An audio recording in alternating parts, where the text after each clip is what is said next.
Hello and welcome into another episode of Locked On Wolves. This is a very special edition of Locked On Wolves. Tonight is the playing game Wolves-Clippers. That means today is a Locked On crossover episode with yours truly and Chuck Mockler, the host of Locked On Clippers. We're going to break down the entire matchup, what we're both looking forward to, what we're nervous about as we cover our respective teams for Tuesday night's game. Plus, I talked to Ron Johnson of the Locked On Sports Minnesota podcast about the Wolves-Clippers matchup. It's all upcoming here on the show today. We're going to get right into it. Welcome in. You are Locked On Wolves. You are Locked On Timberwolves, your daily Minnesota Timberwolves podcast. Part of the Locked On Podcast Network. Your team every day.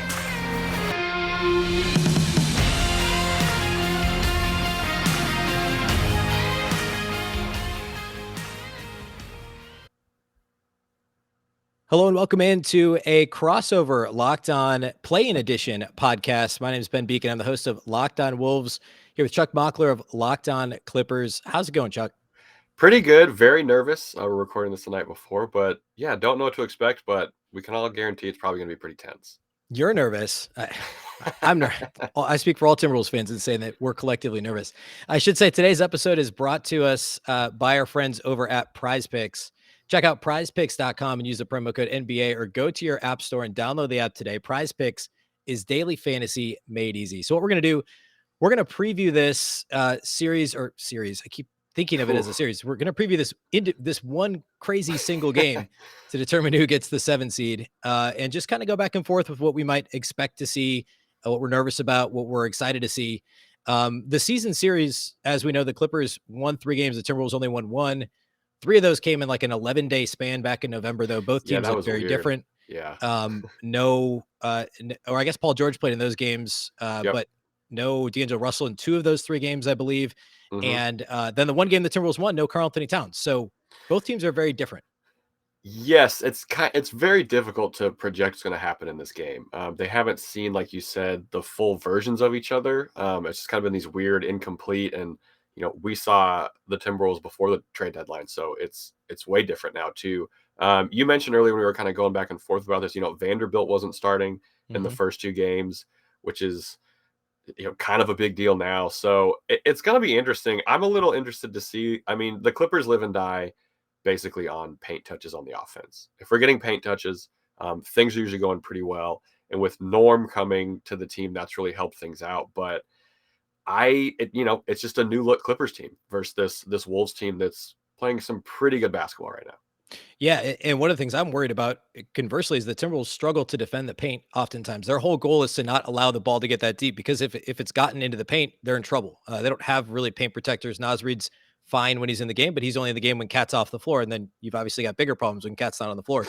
Jared Vanderbilt's an okay shot blocker, but he's more about being rangy and athletic, being mobile. The Timberwolves are just trying to essentially blitz the pick and roll. They're trying to play a high wall pick and roll defense. And the Clippers are a smart, crafty veteran team that very well could find a way to kind of get around that aggressive defense and use the Timberwolves' aggression against them. That's one of the things the Wolves have struggled with, is occasionally gambling a little too much, not recovering on the back end defensively. So paint touches are certainly something that I'd be worried about. And then along with that, rebounding the basketball. Neither team's a good defensive rebounding team. No, they're not. No, they're not. But like going back and looking at it, the Clippers dominated the glass in those first 3 games in November. And, obviously you look at it now, and I believe the Clippers are like bottom 3 in defensive rebound rate. The Wolves are as well. So I don't know what to expect there necessarily. I feel like maybe the Clippers shifted their strategy, or will shift their strategy again against the Wolves, because the Timberwolves are so bad on the defensive glass. What do you think about that? The glass is interesting. I put in my notes that, the Wolves, for as bad as they are at defensive rebounding, are borderline elite at offensive rebounding. Mm-hmm. Top 10 in offensive rebounds per game, top 10 offensive rebound percentage.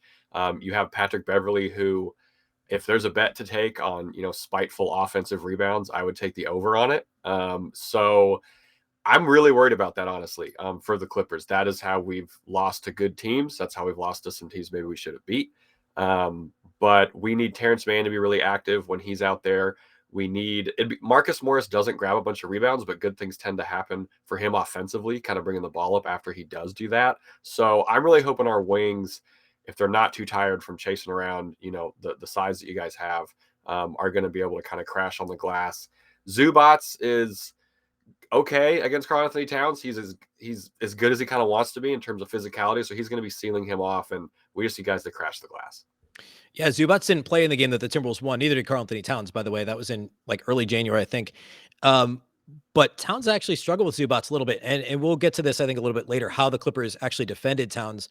And they were one of the teams that kind of set the blueprint for how to defend Towns early in the season. Now, Towns is a different player than he was in November as well. But Zubats' physicality in the paint, he's one of the few Clippers that can rebound his position fairly well. That could be a challenge for Minnesota. One other thing that I flagged is something that I'm worried about is point of attack defense. That's been one of the challenges for the Wolves all year.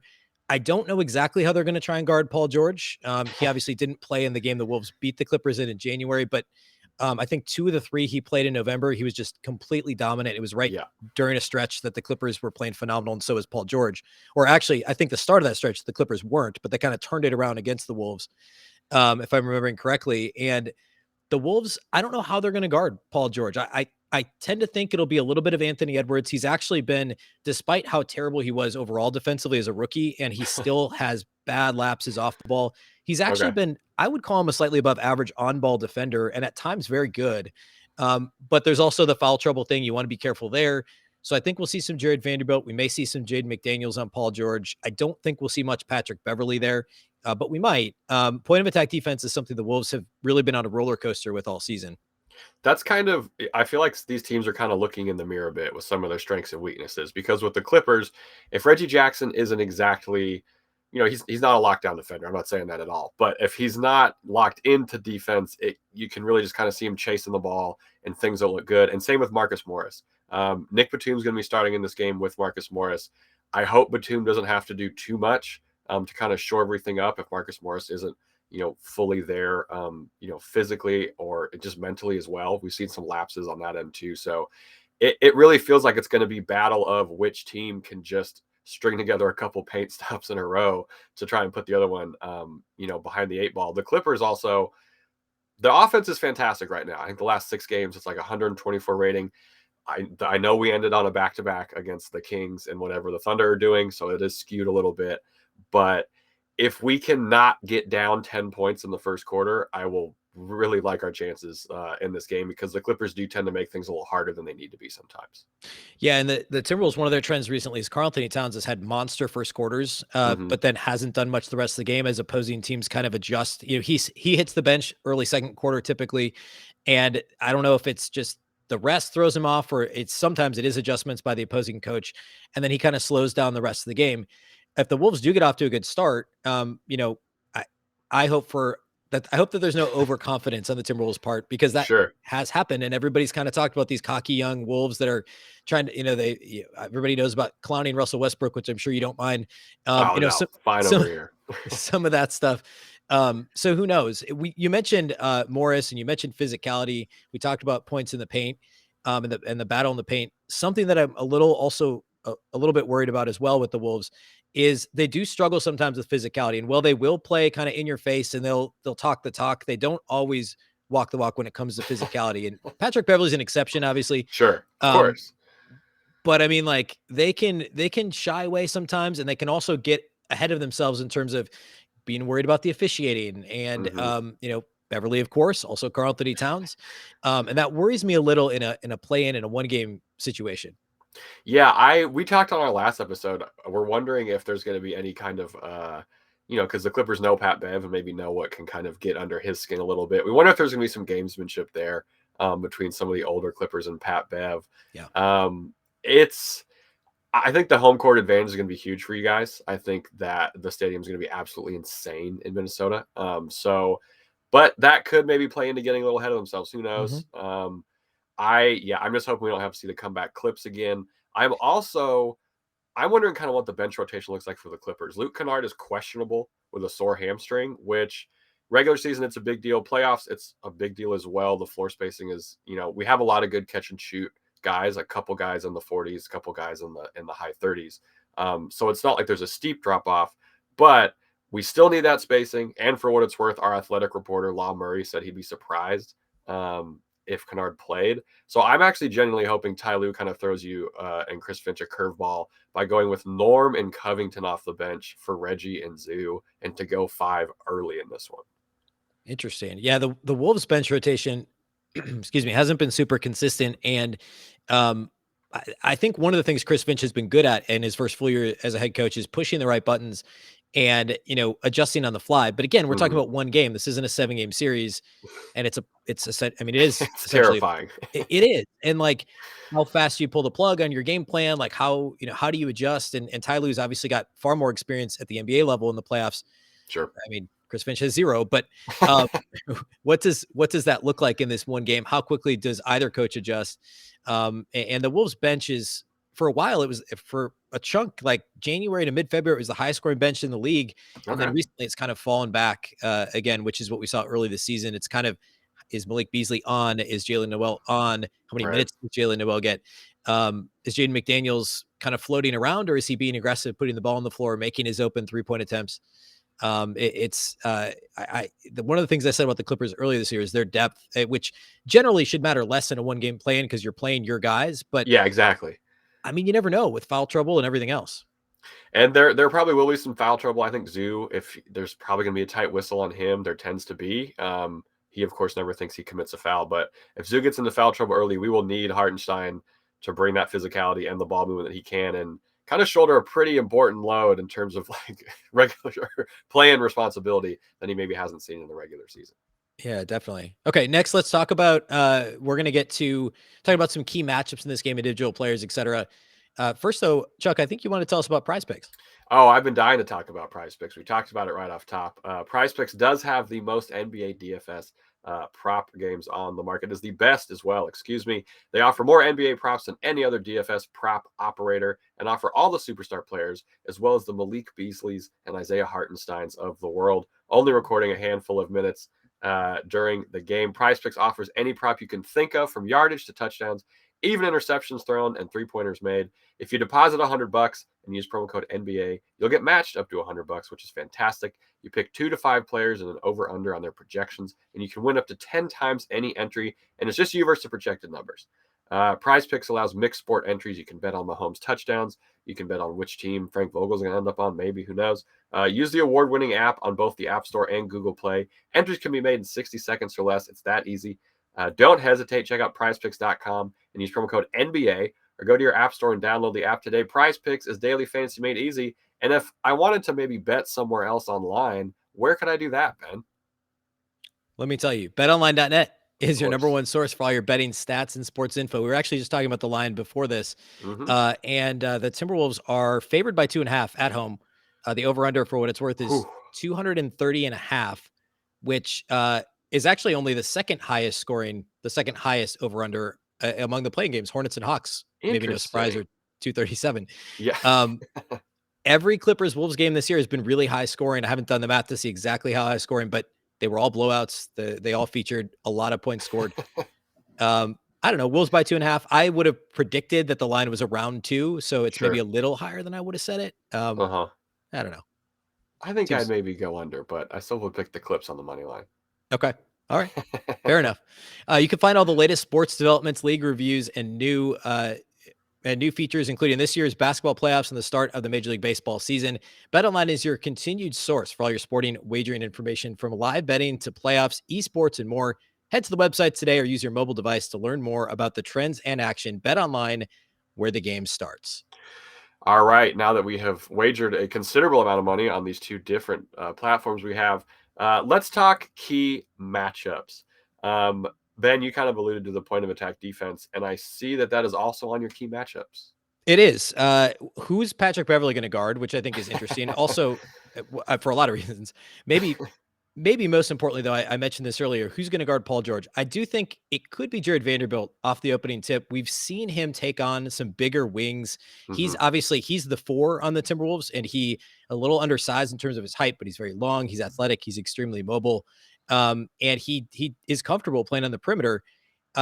He also is prone to getting into foul trouble against quicker wings because he is, after all, power forward. And they've gotten into some trouble this year with some of those matchups where he picks up a couple of quick fouls. And, going to Jaden McDaniels, I would actually argue Jaden McDaniels is the better perimeter defender, but he's been even more foul prone than Vanderbilt, and he doesn't start. So I think Vando probably starts on Paul George.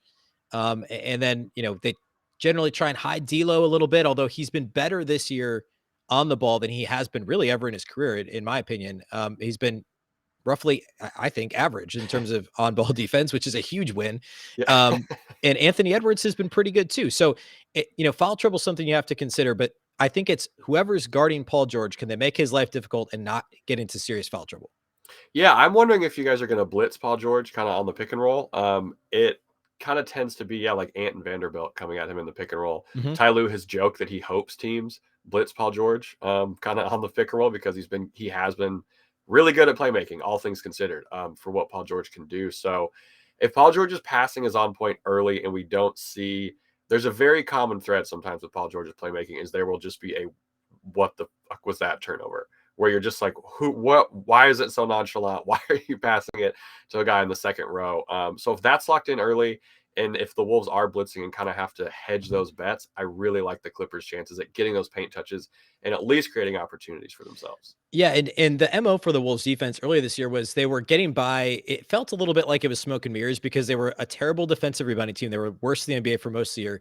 They committed the most fouls of any defense. They still do. I think they're 29th in opponent foul rate Oh, or wow. defensive free throw rate. They're 29th. And the Clippers, of course, don't get to the line that often. But those two statistics, it's two of the four factors, right? And how are the Wolves a top 10 defense, which they were until really the end of December when COVID hit the team. But it's because they were blitzing teams and they were being aggressive. They were using their length and their athleticism, and they weren't putting Karl-Anthony Towns into a stupid drop coverage like they did the last 4 years. And it worked. But then, of course, teams figured out how to beat it. They were essentially throwing skip passes, just moving the ball quickly, Mm-hmm. and back cuts were killing the Timberwolves. So then the Wolves tried to adjust. And more recently, they mixed in some drop coverage. They mixed in switching on the pick and roll, which has been more of a mixed bag. The drop coverage still hasn't really worked. And the idea, obviously, is that you can have multiple looks when it comes to the playoffs. But the only thing that, in my opinion, they've been consistently good at is playing that high wall pick and roll, aggressive blitzing coverage where they're getting their hands in the passing lane. And if you have somebody who's on point, like a Paul George or Reggie Jackson, I know has been really up and down as he typically is, but he was really good against the Wolves earlier this year. I mean, those are the types of guys that can beat this coverage. And that worries me a little bit. Yeah, if it's going to be interesting how we kind of stagger Paul George. He probably will play the whole first quarter, so we're going to see him and Norm early. And if those two are clicking early, I feel pretty good about their chances in this one. It's been, I think, just 4 games together. So they're kind of learning on the fly for sure. And Reggie Jackson, you mentioned him being up and down. It's the Reggie roller coaster that we've all come to kind of just accept our fate. Like he's either going to score 15 points on 16 shots, or he's going to put up, 32 on 18 shots, and it's going to be fantastic. Thankfully, his usage won't be as high in that scenario, or in this scenario, excuse me. And you kind of touched on this about D'Angelo Russell. The Clippers should be looking to put him in motion whenever he's on the floor. Yeah. And I think we'll see a pretty healthy dose of just trying to get the switch on to D'Lo. Yeah. And he, one of his issues has always been he doesn't fight through screens. He's an intelligent player, and he is very long. He's pretty big for a point guard, but he doesn't fight through screens. He doesn't like to get physical, and he's not super athletic. And so those kind of combine, he can get lost in the wash pretty easily. And if he's on, he's actually a fairly average on-ball defender this year and can do those things. You'd like to think that the effort's there in a play-in game and a one-game situation, but right. that makes a lot of sense. The other thing is how the Clippers, I'm curious to see what you think about this, how the Clippers are going to guard Karl-Anthony Towns. We saw them kind of create the blueprint I mentioned earlier for how to defend Towns early in the year. The Wolves were putting him in the post. He was destroying teams the first couple of weeks of the season. The Clippers said, hey, we're going to guard him with Nicholas Batum. We're going to, put Zubats on, I think, Jared Vanderbilt, I guess, or whoever was starting at the time, McDaniels, who's not an offensive threat. And then we can bracket him. If Towns goes in the post on Batum, we can front him. We can bring some help from the backside. And now the counter to that, more recently has been Towns is just playing on the perimeter all the time. And if you put a 4 on him, he can find his way into the post. He can shoot the 3. He could take, if you put a big on him, he's going to take him off the dribble. So I'm curious what you think the Clippers are going to try and do to slow down Towns. I think we're going to see Batum on him early, for sure, and then just kind of hope the hedging with Zoo works. I'm also, Ty Lue's talked about how the Clippers haven't been playing what they've been practicing, right? Like these last 4 games, those last 2 games, no one played on Sunday. The other one was against the Kings on Saturday. We had, it just wasn't the time to show what you're going to do 4 days later in the play-in. So I don't think we'll see something, anything too crazy. I just think we might go small a little sooner, just to make kind of, the Wolves and Cat just run around a little bit, and get your guys in motion. But I'm a little nervous at how much responsibility Nick Batum does have, in this game. Not that I don't think he can do it. It's just kind of it's an important hinge for him to be. And we mentioned the Zoo foul trouble. If Zoo gets into foul trouble, I'm not sure what the communication looks like with Batum and whoever else is going to be next to him, if we have to kind of run some newer lineups. Yeah, and Towns foul trouble. I mean, he's still one of the more foul prone players in the league. He's cut back on the offensive fouls a lot, which are typically cheap offensive fouls where he just Yeah. doesn't control himself. He picks up a lazy moving screen foul, maybe once a game still, but it's still far down. It was like midway through the season, and it was still almost a third of his foul calls were offensive fouls. It was the Oh, highest wow. offensive foul rate. Yeah, it was crazy. It was like 32% or something, Huh. which was by far the highest percentage of personal fouls that were on the offensive end of anybody in the league. For the most part of the reason the Timberwolves started playing high wall is to protect Towns. And he's also long and he's pretty mobile, but that, helped keep him from getting into too much foul trouble by playing drop coverage and swiping at the ball, which he had a bad habit of doing, or getting beat at the rim. So generally they've improved there, but it's always a concern because if Towns gets into foul trouble, obviously everything kind of unravels. And all it takes is a couple of dumb plays, and he's prone to do that. Right. And they're in a bad way. 2 fouls on the first would be a nightmare, Yeah. for Karl-Anthony, or kind of for Zubats. Yeah. So real quick, I know we're coming to the closer of this segment. Give me one non-starter who you think is going to be a big factor in this game, and then just a quick, maybe 2-sentence prediction. Non-starter, man. I'm going to go with, I want to say Jaylen Nowell because All right. I love Jaylen Nowell. I guess I have to stick with it since I said it. Malik Beasley would be the other one. If I could cheat and pick two, it'd be Jaylen Nowell because I think this is the type of moment that he's all about. He's a dynamic scorer. He's been way better than Malik Beasley this year. Okay. Beasley's obviously got the contract. He's the better shooter, in a vacuum, but he just hasn't had a good season. So if Beasley's off, my hope is that Chris Finch pivots to Jaylen Nowell early on. And Jaylen Nowell could make a couple of big shots, but I think that's going to be it. In terms of a prediction, I'm going to say the Timberwolves do win. I'm going to say that it's a pretty close game. I do think they cover the 2.5. And I think they win by, I'll call it 2 possessions. That's legit. I've already talked about Norm Powell, so I'm going with Robert Covington. He has been a godsend for this team's deflections. I think he's the only player in the league with 90 blocks and steals or something like that, which is absolutely insane for what we got him for. So I think it's going to be Covington. I'm hoping he hits 2 of his 3 threes that he takes, and we're going to need it because he's been a great stabilizer for us, especially late. I'm picking the Clippers. I have to. I think it's going to be a 1-possession game, which is terrifying, and I'm very nervous. But I also want to say, I'm happy we're playing the Timberwolves strictly from a basketball perspective. This is going to be a good game. There's drama with Pat Bev and everything like that. But I mean, we'll see what happens, but it's going to be rocking in Minnesota for sure. Yeah, it definitely will be. Target Center hasn't seen a meaningful game like this in 3+ years. And even still once now in the last 18 years. So, or one other season in 18 years, superstars, Towns, Paul George. I mean, it's going to be a lot of fun. It's easily the best, in my opinion, the best playing matchup that there is. So, all right. Well, appreciate it, Chuck. You can go ahead and listen to this on either Locked On Clippers or Locked On Wolves. And of course, we'll both be after the game. We'll have post-game reactions on our respective shows as well. Thanks, Chuck. 100%. Yep. Thanks you so much, Ben. All right. Before we get to my conversation with Ron Johnson of Locked On Sports Minnesota, let's talk about our friends at Rock Auto. This episode is brought to you by Rock Auto. With the ever-increasing numbers of makes and models, it's now impossible for your local chain auto parts store to stock all the parts you need. Why endure often pointless or seemingly intimidating questioning and wait while the person behind the counter orders the parts on their computer, choosing the only brand that their warehouse happens to carry? You have computers with access to rockauto.com, both at home and in your pocket. You can save time and money when using Rock Auto. Why choose to spend 30, 50, even 100% more for the same parts from a chain store or car dealership? Rock Auto is a family business serving do-it-yourselfers for over 20 years. Rock Auto prices are reliably low for every single customer. They have everything you could possibly need, from brake parts to tail lamps, motor oil to even new carpet. You can explore their easy-to-use website today to find the solution to your auto part needs. Go to rockauto.com right now. See all the parts available for your car or truck. Right, Locked On in their How Did You Hear About Us box, so they know that we sent you. Amazing selection, reliably low prices, all the parts your car will ever need. rockauto.com.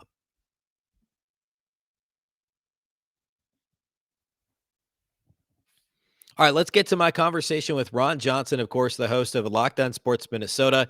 And a quick note, we recorded this before we knew that Kawhi Leonard was very likely not playing. I guess it's not official yet, but very likely not playing on Tuesday night. So Ron mentions Kawhi a little bit at the beginning, but ultimately we have a really good conversation about what he thinks is going to happen. He's got great perspective as a former pro athlete on the mentality, the idea of momentum, all that stuff is upcoming in our conversation. So without further ado, here is my conversation with Ron Johnson of Locked On Sports Minnesota. All right, as promised, I'm joined today on Locked On Wolves by Ron Johnson, former star wide receiver for the Golden Gophers, NFL draft pick of the Baltimore Ravens, and the host of the brand new show on Locked On, or the brand new Locked On show, Locked On Sports Minnesota. Appreciate you jumping on, Ron. No, appreciate you having me. Absolutely. So we're going to talk a little Wolves Clippers play-in, of course, Tuesday night. I mean, there's a lot of different ways we could look at this. The Wolves haven't played the Clippers. They played them, I think, one time since December. So teams both look a lot different than what we saw back in December. Although Paul George is back for the Clippers, and he didn't play in the first, or he did play in the first three meetings, did not play in the most recent one. So a lot has changed on the Wolves side too. Sitting here now, going into the play-in on Tuesday night, Ron, what gives you optimism that the Timberwolves can pull off a win? They are favored by, I think betonline.net has them favored by 2.5 points. So they are the favorite at home. What gives you optimism that the Wolves can pull out a win on Tuesday? Yeah, I think favored by 2.5. I think that's a sure bet. I'm pretty sure they're going to win. I'm pretty sure they're going to cover that 2.5. The question mark was always Kawhi Leonard had been warming up. He had been working out. Rumors that he was going to try to come back, not for the play-in, but depending on what seed the Clippers end up, if they're 8th or if they're out, or if they lose to the Timberwolves and then they have to win and stay in the 8th seed, does he come back for that game? I just hope Kawhi Leonard doesn't come back for the play-in game, because that changes the mentality, I think, the dynamic. When you add a superstar, even at, I think they're saying maybe at 80%, 80% Kawhi Leonard on defense, because it's just a hand, is better than a lot of guys at 100%. Most of the guys probably at 100%. And so you think about Anthony Edwards, only having to deal with Paul George. You think about D'Angelo Russell or what's his name, Karl-Anthony Towns, who could be the other guy to offset that scoring of Paul George. Because the way I look at it is you have to go star for star when it's points. If you think about LeBron James versus Steph Curry, that was always the equalizer, was when they added Kevin Durant and they still had Klay Thompson. LeBron only had Kyrie. And yes, he had Kevin Love, but Kevin Love wasn't going to give you Kevin Durant or Steph or Klay Thompson production. And I think that's the key. Stars have to match the other star. And I think Cat can neutralize the scoring of Paul George. That's where Anthony Edwards has to be that second piece to really come in. Also their bench too, but Anthony Edwards and D'Angelo Russell have to be the big three, because now the Clippers, I don't think they have that. Even with Kawhi, you have a big two, but I don't think they have another piece that can go. You look at the 5 times they've played, the Clippers do have the edge there. The Clippers have outscored them. I think I forgot the number, like 551 points to 563 points. So it's not a big difference, but both teams and both wins and all the wins actually blew each other out. Yep. And that's the scary thing about it. So that 2 points, I think it's an easy bet, because it's always been blowouts no matter which way it goes. So if you're a Clippers fan and you think that 2 points is so low, I'm taking the Clippers. Or you're a Timberwolves fan and you're like, man, 2.5, that's nothing. They're going to blow these guys out, because that's what they do. The Clippers in the first half were the only team to be down and come back and win. And that was the deciding in that 2-3 right now. They're up 3-2 on the season for the Timberwolves. Whereas the Timberwolves, every time they were up, they won.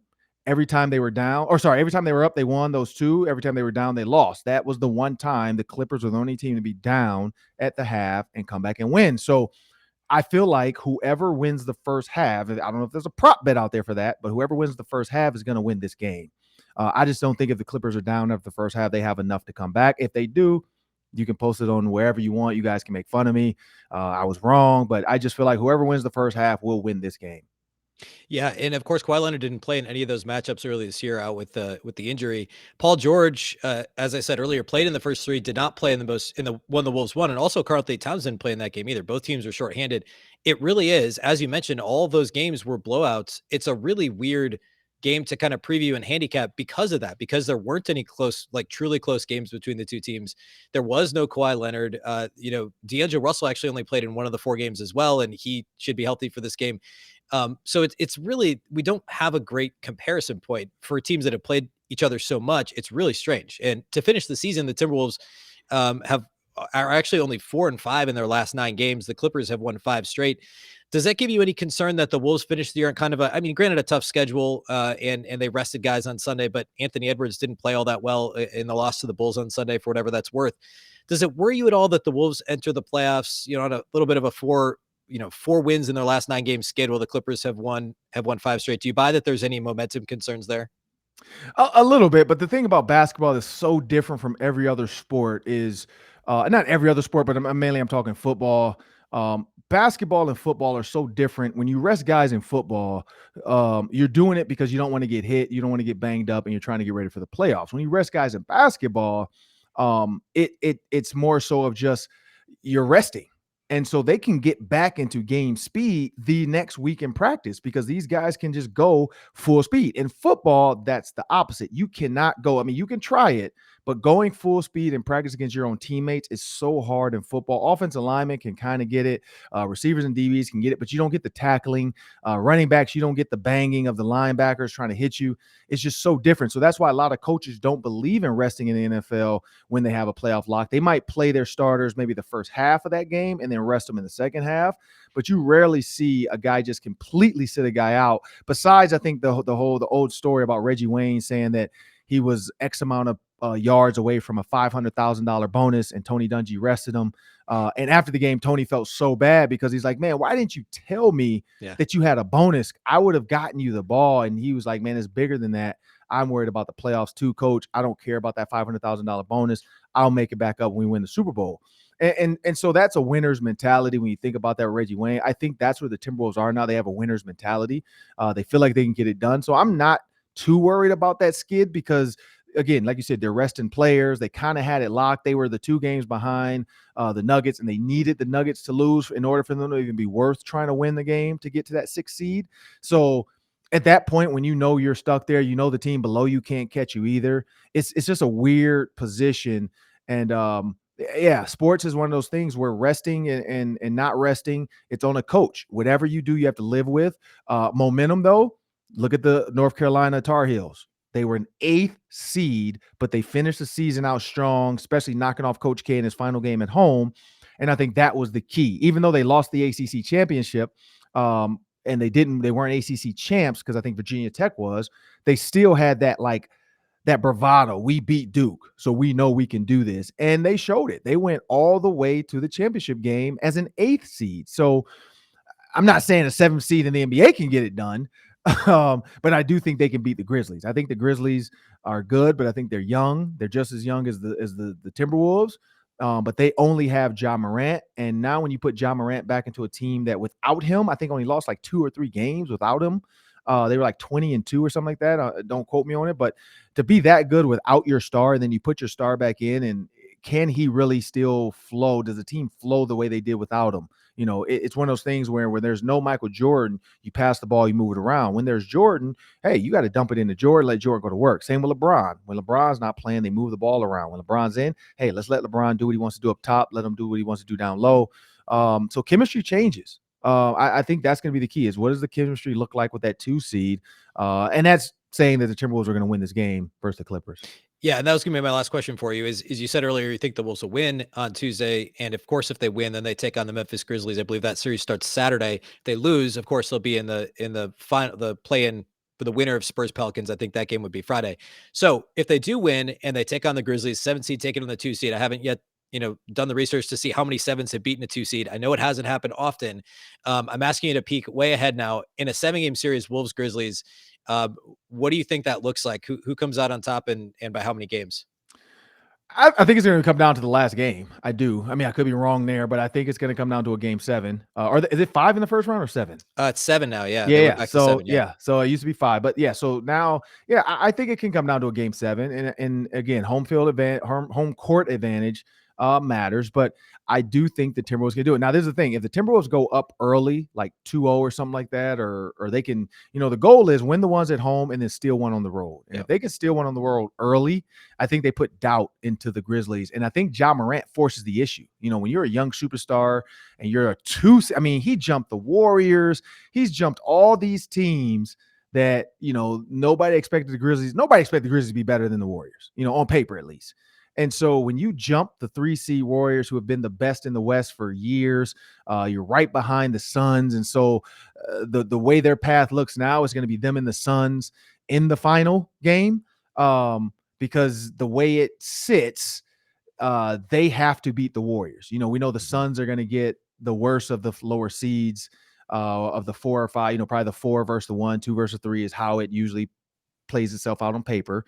But it's a lot of pressure. I mean, they have a lot of the Timberwolves are playing with house money, getting into the playoffs. That's the fact that they re-signed Chris Finch to an extension showed right there that they're like, okay, wow, we didn't even think this guy gets to the playoffs. He gets to the playoffs. Then they extend him. And then you look at what comes after that. All right, well, now we're playing with house money. Nobody expects us to be here. Our coach has got a big contract. He's coming in pumped and juiced. He's going to have a new zest to coach because he's like, my security, I'm secure.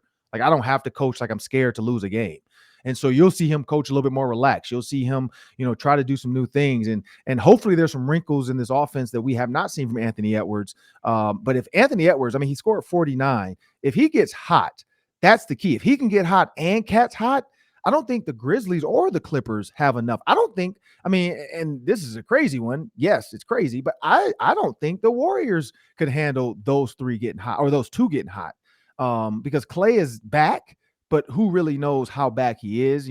Steph, that's the equalizer. Steph is better than, I think, every shooter out there.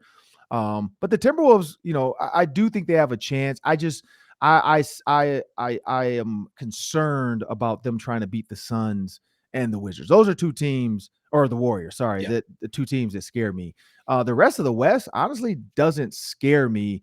But again, I'm also looking at I'm a LeBron James, old school, James Harden, KD, Russell Westbrook when he was actually good type of guy. Yeah. This new age NBA where there's all these new young stars, coming up, where we're looking at LeBron trying to wait to play with his son. It's just different. So when I'm thinking NBA, I don't see a scary team other than those top 3.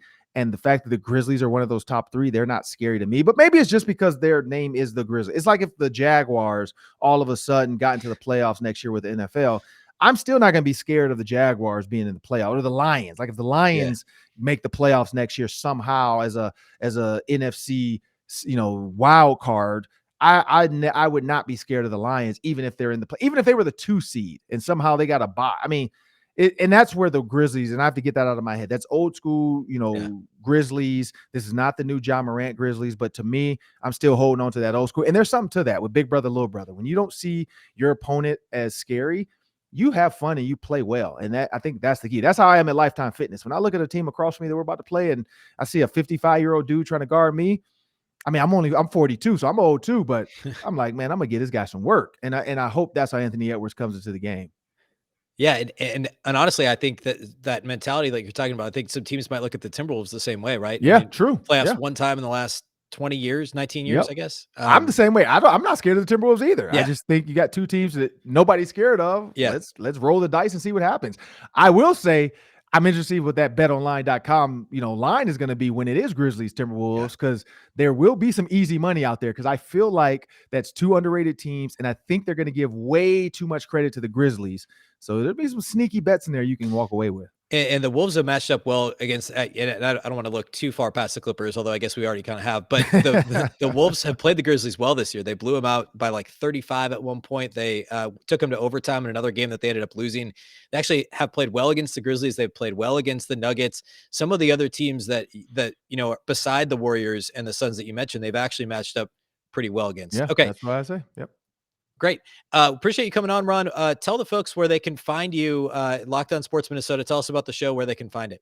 Yeah, it's Locked On Sports Minnesota. You can search for the Ron Johnson Show. I am the host, Ron Johnson. It's a daily sports talk show. We hit everything from basketball to baseball to football to hockey to even women's basketball. Don't sleep on the Lynx and some of my Diana Taurasi takes. But we just have fun with it. We have a daily 3 where it's 3 questions, 3 minutes.